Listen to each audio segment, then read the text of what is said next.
The crisp autumn breeze rustled through the trees lining the peaceful Georgetown streets of Washington, D.C. Three teenagers walked together, their footsteps falling into a familiar rhythm on the brick sidewalk. It was just another Wednesday morning, or at least that's what they thought. The oldest brother adjusted his blue varsity jacket, protecting himself against the morning chill while keeping an eye on his younger siblings. His brother and sister followed close behind, wrapped up in a conversation about their upcoming school band performance. Their backpacks bounced gently against their shoulders as they walked, filled with homework, textbooks, and dreams typical of any high school student. Living in this upscale neighborhood as the children of a prominent state senator meant they were used to a certain kind of life. Their morning walks to school had always been peaceful, a cherished time for the siblings to bond before diving into their busy days. The eldest had just turned 17 and took his role as the protective older brother seriously, something their father had always encouraged. Their home was just a few blocks away, a beautiful brownstone with white trim where their mom was probably still sipping her morning coffee while preparing for her medical clinic rounds. Their dad had left early for a Senate committee meeting, giving them each a quick hug and his usual reminder to look out for each other. As they passed Mrs. Thompson's house, her elderly golden retriever barked a friendly greeting from behind the fence, a daily occurrence that always made them smile. The youngest waved at the dog, adjusting the strap of his backpack that carried his prized science project. His sister was in the middle of telling a funny story about their history teacher's latest dad jokes when they turned onto maple-lined Madison Street. The morning sun cast long shadows through the trees, creating patterns on the sidewalk that they'd walked thousands of times before. The scent of fresh bread from the corner bakery filled the air, mixing with the crispness of fallen leaves. A few early morning joggers passed by, offering friendly nods of recognition to the familiar faces of the senator's children. The siblings were discussing their plans for the upcoming weekend. A family tradition of pizza and board games night was on the horizon. The sister was determined to finally beat her brothers at Monopoly, while the youngest was more excited about the pizza. Their comfortable banter and laughter echoed slightly in the quiet morning air. None of them noticed the first police cruiser turning onto their street. They were too absorbed in their conversation, in the normalcy of their morning routine, in the simple joy of being together. They didn't see the second car or the third. They were just three kids walking to school, carrying their backpacks and their dreams, completely unaware that in the next few moments their world would be turned upside down. The eldest brother was mid-sentence, explaining why their favorite basketball team had a shot at the championships this year when the first siren chirped. It was a sound that would mark the divide between before and after, between innocence and harsh reality, between the world as they knew it and the world as it truly was.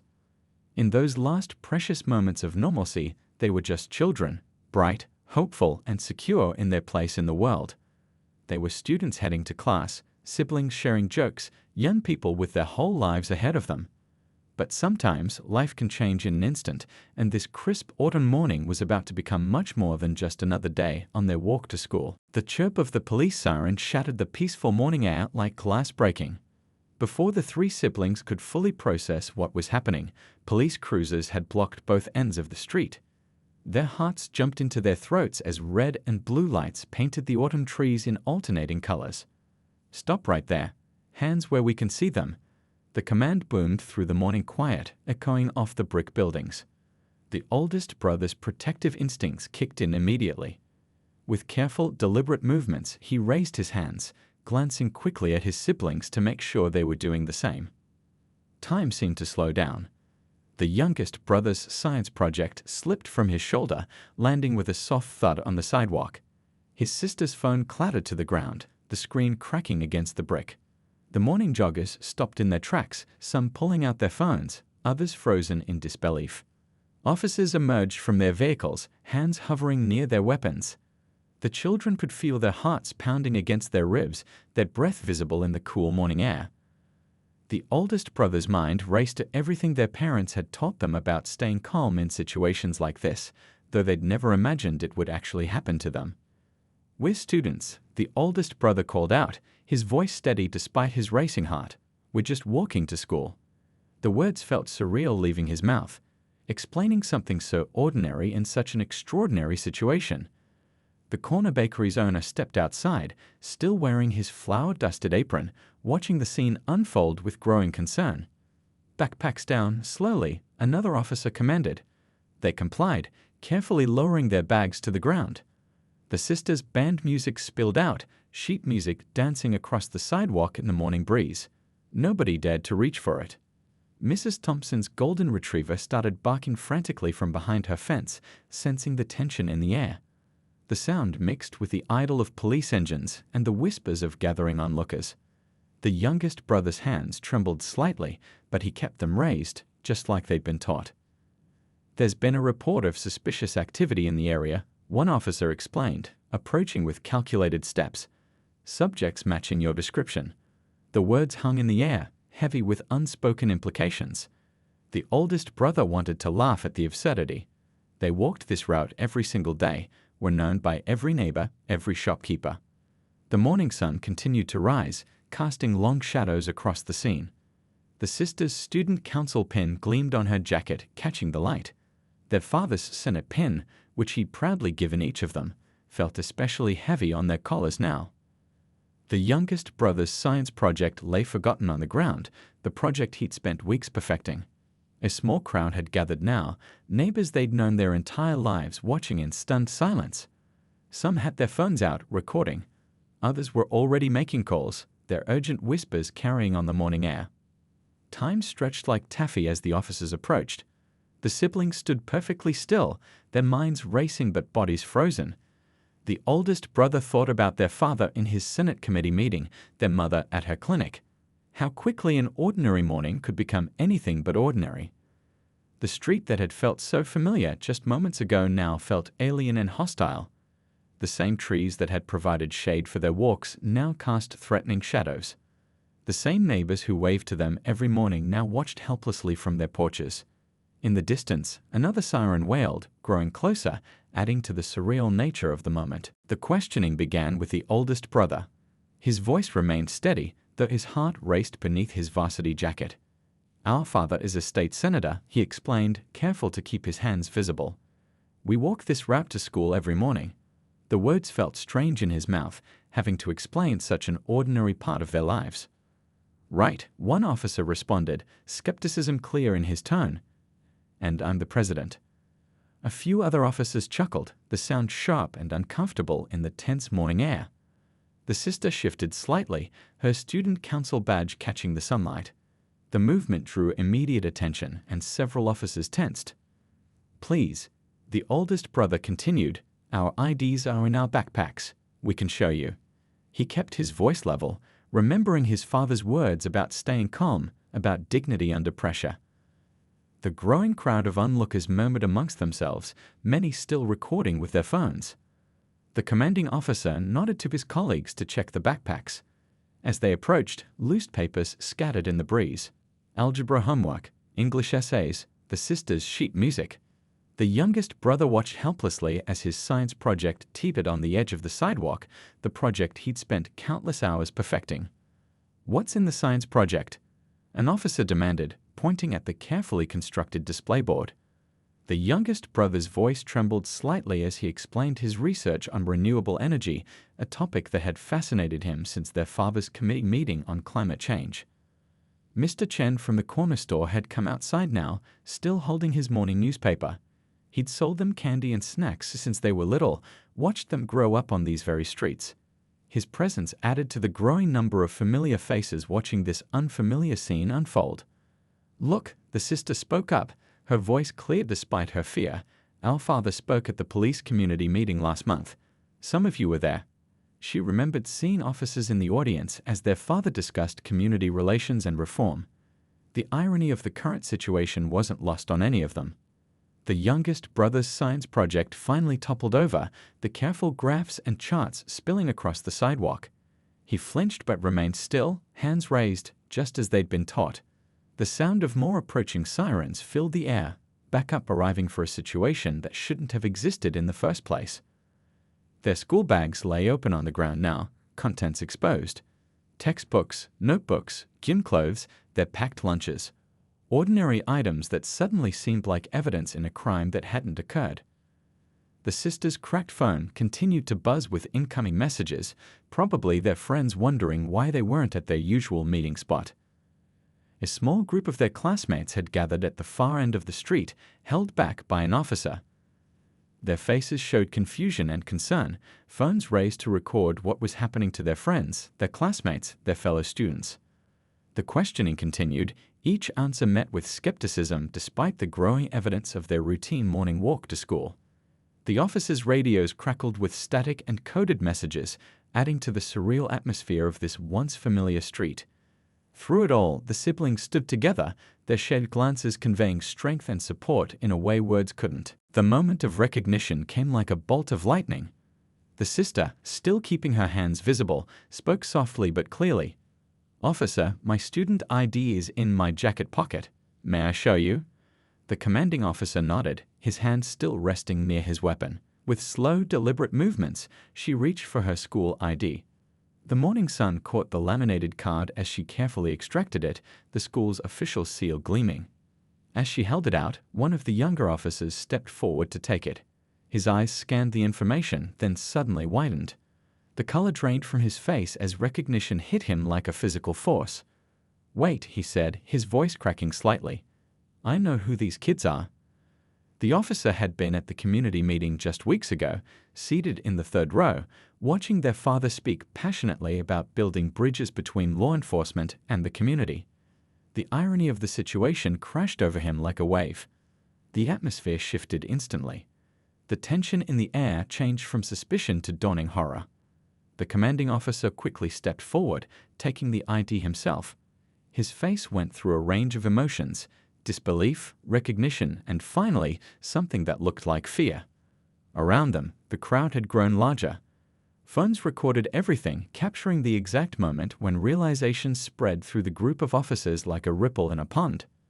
Mrs. Thompson had come out of her house now, her golden retriever straining at the leash, whining at the tension in the air. "Lower your hands," the commanding officer said quickly, his tone completely transformed. "Please," he added, the word heavy with unspoken meaning. The siblings slowly lowered their arms, muscles aching from being held up for so long. The youngest brother rubbed his shoulders, his science project still scattered across the sidewalk. The officers began moving with sudden urgency, but now their actions were tinged with panic rather than authority. Radios crackled as they rushed to report up the chain of command. "Get the chief on the line," one officer muttered urgently into his radio, pacing back and forth on the sidewalk. The crowd of onlookers had grown even larger, their phones still recording, their expressions a mix of vindication and outrage. Mr. Chen from the corner store was already on his phone, likely calling the local news station. The morning joggers who had witnessed everything stood their ground, serving as impromptu witnesses to the unfolding scene. The sister knelt down to gather her scattered sheet music, and this time, several officers rushed to help her. Their movements were almost frantic now, trying to undo what couldn't be undone. The youngest brother's science project was carefully reassembled, though some of the graphs were crumpled beyond repair. The morning sun continued its climb in the sky, illuminating the scene in harsh clarity. School would be starting soon, but that seemed trivial now. In the distance, they could hear more sirens, different ones this time, probably responding to the numerous calls from concerned neighbors and onlookers. The oldest brother stood tall, his varsity jacket catching the breeze. Despite the officer's changed demeanor, he maintained his composure, just as their father had taught them. The weight of the moment pressed down on all of them, the significance of what had just occurred settling into their bones. In the immediate aftermath, the street transformed into a scene of barely controlled chaos. The commanding officer's hands shook slightly as he made urgent phone calls. His voice, previously firm and authoritative, now trembled with the weight of what had just occurred. "Yes, sir." The senator's children. "Yes, sir. I understand the gravity of the situation." The younger officers rushed to gather the scattered school supplies, their movements now almost desperately helpful. The sister's cracked phone kept buzzing with messages from concerned friends who had witnessed everything from the growing crowd. The morning air, still crisp with autumn, felt heavy with tension and regret. The youngest brother knelt beside his science project, trying to salvage what he could. A young officer approached him, offering to help piece together the fallen display board. "I'm so sorry," the officer whispered, his words carrying more weight than just about the damaged project. The boy nodded silently, his hands still trembling slightly as he gathered his research papers. News vans began arriving, their satellite dishes reaching toward the sky like metal trees. Reporters emerged with microphones and cameras, but the police formed a protective circle around the siblings. It was a stark contrast to their actions just minutes before. The same officers who had treated them with suspicion now acted as their shields. The bakery owner emerged from his shop carrying 3 hot chocolates. He handed them to the siblings, his familiar smile now tinged with sadness. "Drink these," he said softly. "Sugar helps with shock." The oldest brother accepted the cups, noticing how his own hands weren't quite steady. The warmth from the cups seemed to emphasize how cold the morning had become. Their principal arrived, having been notified by concerned students who had witnessed the scene. Her car barely made it through the growing crowd of parents, teachers, and community members who had heard what happened. She moved through the chaos with purpose, her presence bringing a small measure of normalcy to the surreal situation. The police chief arrived next, his car's lights flashing but siren silent. He stepped out, already on his phone, his face grave. The commanding officer approached him, standing at attention but with slumped shoulders. The conversation between them was brief but intense, their gestures telling a story of accountability and consequences. Through it all, the siblings stayed close together. The oldest brother's protective stance hadn't wavered, even as officials apologized and tried to make things right. The sister kept her school counsel pinned straight, a small act of dignity in the chaos. The youngest brother clutched what remained of his science project, a physical reminder of how quickly ordinary things could be broken. Neighbors continued to gather, their presence a silent testament to the community's support. Mrs. Thompson brought out blankets, wrapping them around the siblings' shoulders despite the morning not being particularly cold. The gesture was about comfort more than warmth, and they accepted it gratefully. Their father's aide arrived, phone pressed to her ear, already coordinating with the senator's office. She moved efficiently through the crowd, her expression professionally neutral but her eyes burning with controlled anger. Behind her, more official vehicles approached, the beginning of what would become a much larger response. The morning that had started so normally had transformed their quiet street into something unrecognizable. News helicopters circled overhead, their rotors adding to the cacophony of voices, sirens, and radio chatter.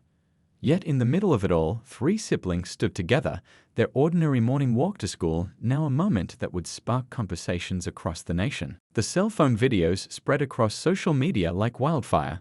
By noon, millions had watched the footage of 3 innocent teenagers being surrounded by police on their way to school.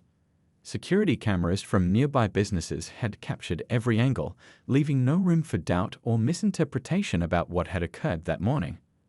The senator's office transformed into a command center of activity. Press secretaries fielded endless calls while social media managers watched the story explode across every platform. But it was the home security footage from Mrs. Thompson's house that truly captured the nation's attention. Clear, high-definition video showing the entire incident from start to finish. The father stood at the podium later that afternoon, his 3 children beside him. His usual calm demeanor was present, but there was a fire in his eyes that even the most seasoned political reporters had never seen before. The oldest brother stood tall in his varsity jacket, while his sister gripped her damaged sheet music. The youngest still held pieces of his science project, silent witnesses to the morning's events. "What happened this morning," the senator began, his voice steady but charged with emotion, "was not just about my children. This is about every child who has ever felt unsafe in their own neighborhood. Every student who has had to explain their presence on their own street. Every young person who has had their innocence questioned simply because of how they look." News networks carried the press conference live, splitting screens between the senator's speech and the viral videos of the incident. Social media hashtags trended worldwide, with millions sharing their own similar experiences. The morning's events had touched a nerve, sparking conversations in homes, schools, and offices across the country. In the crowd, familiar faces from their neighborhood stood in solidarity. The bakery owner who had given them hot chocolate, Mrs. Thompson with her golden retriever, Mr. Chen from the corner store, all witnesses to both the incident and its aftermath. Their presence spoke volumes about community support and shared outrage. The police department's response came swiftly, but public trust was already shaken. The chief of police offered a formal apology, announcing immediate administrative leave for the officers involved. But it was the security camera footage that kept playing on screens everywhere. The moment when 3 teenagers with backpacks became suspects on their own street. The sister's cracked phone had become a symbol, photographed by journalists and shared across media platforms. Her student council pin, still perfectly straight on her jacket, caught the camera flashes as she stood beside her father. The youngest brother's damaged science project, carefully pieced back together, sat on display at the press conference, a tangible reminder of innocence disrupted. The crowd outside the press conference grew larger as community members arrived to show support.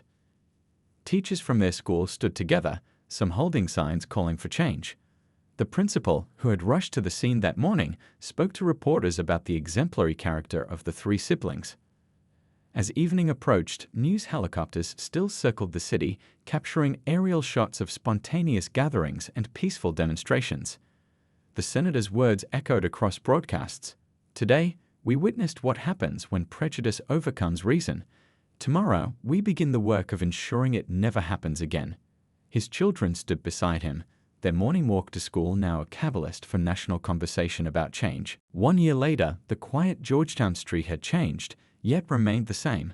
The trees still lined the sidewalks, the bakery still filled the morning air with the scent of fresh bread, and students still walked to school. But something fundamental had shifted in the fabric of the community and beyond. The 3 siblings still made their daily walk to school, though now they were often joined by classmates and neighbors. The oldest brother, preparing for college, had turned his experience into a powerful college essay about resilience and change. His sister's cracked phone was displayed in a civil rights museum, alongside the damaged science project, silent testimonies to a morning that sparked nationwide change. The police department had undergone a complete transformation. New training protocols, developed with community input, became a model for departments across the country. The young officer who had first recognized the siblings now led workshops on community policing, using his own experience to teach others about the cost of unconscious bias.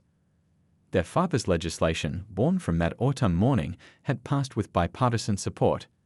Police departments nationwide adopted new guidelines for civilian encounters, with special emphasis on interactions with young people. Body camera footage became mandatory, and community oversight boards gained real power to effect change.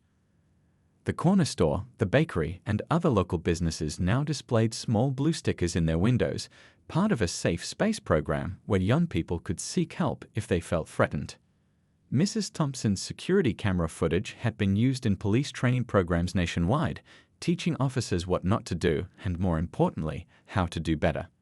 The youngest brother's science project, carefully restored, had evolved into something bigger. He started a STEM program for underprivileged youth, turning his passion for renewable energy into opportunities for others.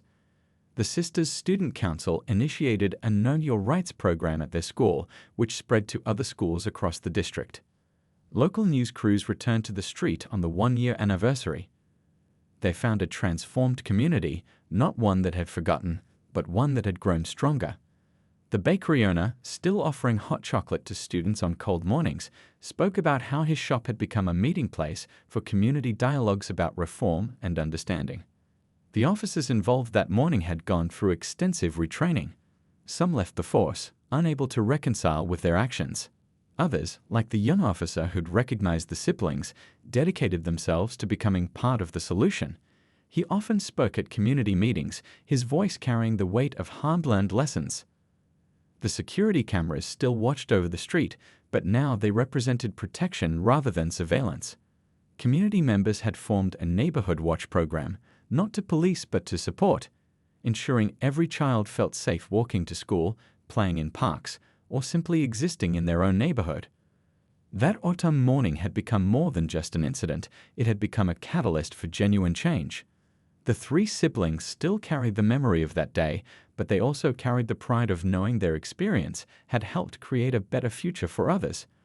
Their daily walk to school was no longer just a routine, it was a quiet testament to resilience, reform, and the power of community to turn a moment of injustice into a movement for change.